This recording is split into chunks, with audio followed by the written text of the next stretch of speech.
What's going on, everybody? Joshua Cook out here at Fort Bend Christian Academy Spring Media Day. Of course, it's baseball season, which is my favorite season of the yours too. This is Mark Jones. He's the head baseball coach, Fort Bend Christian Academy. Second year for him. Well, coach, last year made into the playoffs, got knocked out early. You did lose some pieces from last year's team. How are you feeling about coming into this year with this group of guys? I feel pretty good. We developed a core of players that got some experience last year, and that's what we're working on this year is the experience aspect of it. I think with a little run here early in the season, we should be ready to go by the time district rolls around. So we're expecting big things out of our kids. We demand a lot out of them and expect them to deliver, and that's kind of where we sit right now. You mentioned you do lose two of your top-tier starters from last year. You got to develop some pitching. How do you go about that? Because I think that's what's kind of interesting about high school sports is every year you have to kind of retool, or every few years you have to retool your pitching staff. How do you go about retooling that pitching staff going into 2020? Well, the way we do it is we just get them out here on the mound, either versus their teammates in inter-squad scrimmage type situations, or we get a look at them during the scrimmage season, and then we put them out on the mound early in the year against non-district opponents, and they're either going to sink or swim. And for the most part, in my experience as a head coach, they kind of found a way to swim. So again, it's going to be a matter of our kids getting out on the mound and experiencing battle for the first time, some of them, and then those that do have a little bit of experience, getting them to refine their skills. So I think we'll be okay. We're just young.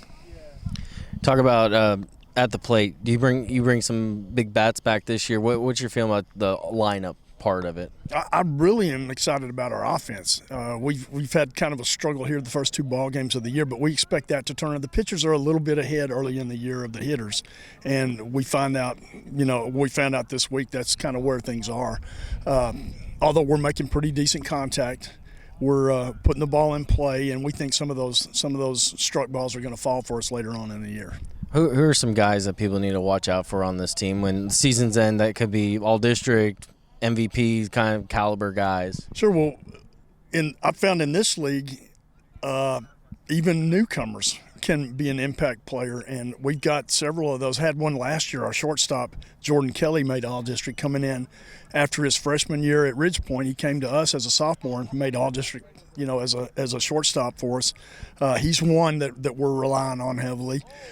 We've got Matthew Haas, who plays in the outfield for us. He's our leadoff hitter, and he had a good year last year. Of course, Caden Cram, our catcher, is kind of the quarterback of the team, and he's signed to play at Trinity, and it's got a couple of other Ivy League schools interested in him. So those guys are going to be our bell cows, and we're going to kind of hang our hats on them, and I think some of what they do is going to be contagious to the younger players.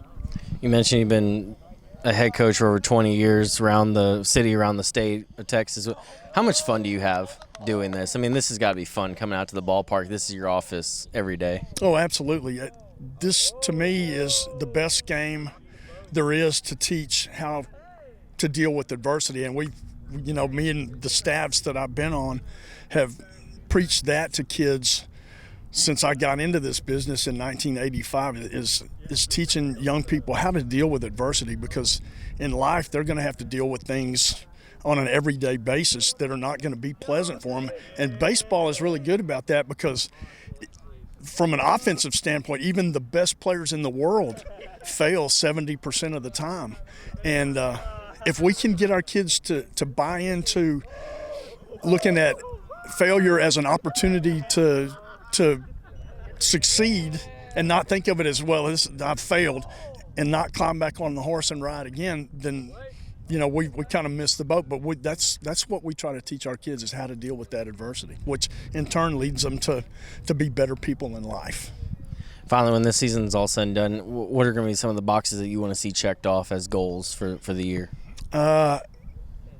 That's a great question.